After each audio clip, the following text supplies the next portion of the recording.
Jemi këtu te vendi ku ne po punojmë, siç e shikoni. Këtu do ndërtohet qendra moshës 8 me një kuzhinë ditore për shtresat e nevojë. Është një kompleks i cili nuk ka shoq në Shqipëri.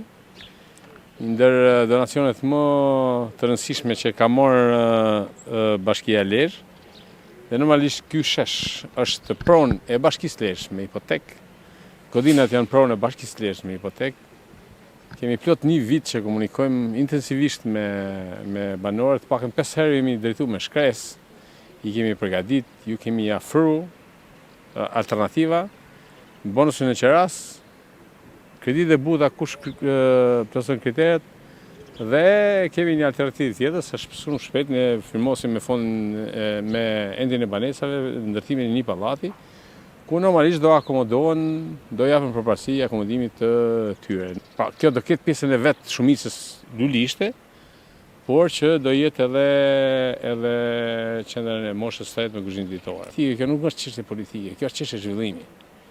Kjo është çështje zhvillimi, është strategji zhvillimi e këtij qyteti që më në fund, siç e shikoni, ne kemi futur në rrjedhën e një zhvillimi të qëndrueshëm ku ne po prekim disa aspekte të cilat në fakt kanë qenë njollë në zhvillimin e këtij qyteti.